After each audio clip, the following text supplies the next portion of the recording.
కాంగ్రెస్ అంటేనే కరువు అని విమర్శించారు మాజీ మంత్రి సూర్యాపేట బీఆర్ఎస్ ఎమ్మెల్యే జగదీష్ రెడ్డి. పంటల పరిశీలనకు ఎక్కడికి వెళ్లినా రైతుల గోస చూస్తున్నామన్నారు.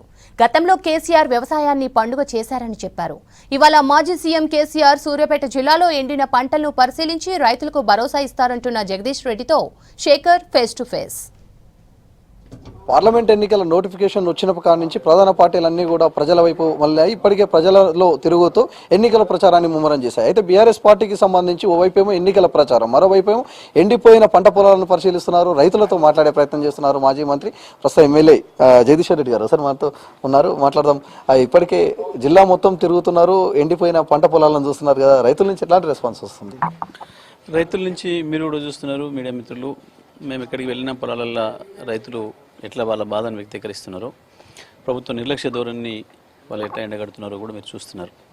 గత 10 సంవత్సరాలుగా కేసీఆర్ గారు వ్యవసాయాన్ని పండగ చేసి మొదటిసారి ఇచ్చిన హామీ మేరకు ₹1,00,000 రుణమాఫీ చేసి, ఆ తర్వాత అడగకుండానే రైతు అప్పే చేయకుండా వ్యవసాయం చేయించాలి తెలంగాణ రైతుతో అని చెప్పి రైతు బంధు పథకాన్ని తీసుకొచ్చి ఎరువుల విషయంలో, విత్తనాల విషయంలో ఏ రకంగా అన్ని అందుబాటులో తీసుకొచ్చి 24 గంటల కరెంటును కూడా రైతాంగానికి కూడా అందుబాటులోకి తీసుకొచ్చి వ్యవసాయాన్ని ఒక పండగలాగా మార్చే ప్రయత్నం చేశారు. గత కొన్ని దశాబ్దాల బాధని రైతుల నుంచి దూరం చేస్తూ ఇప్పుడిప్పుడే తెలంగాణ రైతాంగం కోలుకునే పరిస్థితి తీసుకొచ్చారు. ప్రత్యేకించి ఇటువంటి కరువు పరిస్థితి వచ్చినప్పుడు కూడా 2 సందర్భాల్లో కేసీఆర్ గారు వారికి ఉండే శక్తి మేరకు ప్రాజెక్టులలో నీళ్లు కొంత తక్కువ ఉన్నప్పటికి కూడా, అప్పుడు కేఆర్ఎంబి, జిఆర్ఎంబి అన్నీ ఉన్నప్పటికి కూడా వాటి అన్నింటినీ కాదని ఏదో ఒక పద్ధతిలో రైతులను కాపాడే ప్రయత్నం చేసిండ్రు.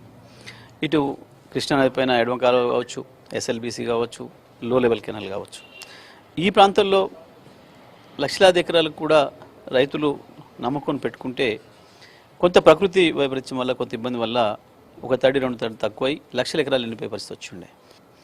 మొన్న జరిగిన దానికి ప్రతీకారం తీర్చుకోవడానికి అందరూ కూడా శాయశక్తులు కృషి చేస్తున్నారు. దాని మించి ప్రజల్లోనే మార్పు వచ్చింది. అంతలోనే ఇంత మార్పు అనే మాట ప్రజలే మాట్లాడుతున్నారు. కేసీఆర్ లేకపోతే గీ బతుకులు అవుతాయమని అని చెప్పి ప్రజలు, రైతులే మాట్లాడుతున్నారు. మొన్న ఓటేసిన వాళ్ళే పొరపాటు చేసినామని చెప్పి నాలుక గచ్చుకొని మళ్ళీ ఇప్పుడు వచ్చిన అవకాశాన్ని సద్వినియోగం చేసుకుందాం అనుకుంటున్నారు. తప్పకుండా 2 పార్లమెంట్ నియోజకవర్గాల్లో కూడా బీఆర్ఎస్ పార్టీ అభ్యర్థులకే గెలుపు అవకాశాలు ఉన్నాయి. ఎన్నికల ప్రచారంలో బిజీగా మీరున్నారు, ఓవైపు పార్లమెంటు స్థానంలో పోటీ చేయమంటే తప్పుకుంటున్నారు మీ పార్టీకి సంబంధించిన వాళ్ళు, చేయలేము మేము అని చెప్పేసి. మా వాళ్ళు ఎవరు చేయలేమని తప్పించుకోలేదు. కొంతమంది ద్రోహపూరితంగా అధికారానికి లొంగిపోయో, వాళ్ళు భయపెట్టించే బెదిరింపులకు లొంగిపోయో, స్వార్థం కొరకు, అతి స్వార్థం కొరకు పార్టీని మారింది తప్ప మేము సీట్ ఇచ్చిన వాళ్ళు మేము పోటీ చేయమని పక్క తప్పుకున్న వాళ్ళు ఎవరు లేరు.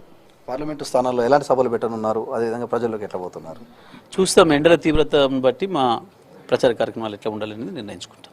ఇది మొత్తానికి నల్గొండకు సంబంధించి కావచ్చు, భువనగిరి పార్లమెంటు స్థానంలో ఖచ్చితంగా కూడా బీఆర్ఎస్కు సంబంధించి మెజార్టీ వస్తుందని చెప్పేసి చాలా ధీమాగా చెప్తున్నారు జగదీష్ రెడ్డి గారు. కెమెరా పర్సన్ రఘుతో శేఖర్, V6 న్యూస్, నల్గొండ జిల్లా.